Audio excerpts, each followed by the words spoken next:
நீயா படிச்சிடா? நானா? நீ இப்படி படி. நீங்க படிங்கயா. இல்லடா, நான் படிச்சா வேகமா படிச்சிருவேன். நீ படிச்சா நல்லா நிறுத்தி நிதானமா படிப்பல. நானும் ரொம்ப வேகமா படிச்சிருவேன்.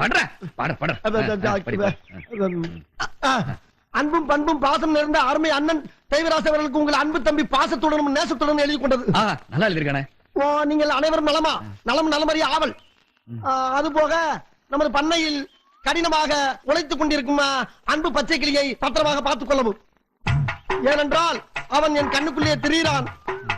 அதுபோக அவன் மாடு மேய்க்கும் போது அவனை வெயிலில் நடக்க விடாமல் அவனுக்கு ஒரு புல்லட்டு வாங்கி கொடுத்து, பேண்ட் செட்டும் வாங்கி கொடுத்து, ஒரு தொப்பியும் வாங்கி கொடுத்து போட்டுக்காரியா அவனை அவனை அழகு பார்க்குமாறு மிக தாழ்மையுடன் கேட்டுக்கொள்கிறேன். அதுபோக அவனை கயிற்று கட்டில் போட்டு வெளியில் படுக்க விடாமல் ஒரு பஞ்சுமத்தை வாங்கி கொடுத்து அவனுக்கு ரூம்பு போட்டு ஏசி போட்டு தருமாறு கேட்டுக்கொள்கிறேன். இவ்வளவும் போக ஒரு முக்கிய குறிப்பு, நமது குடும்பத்துக்காக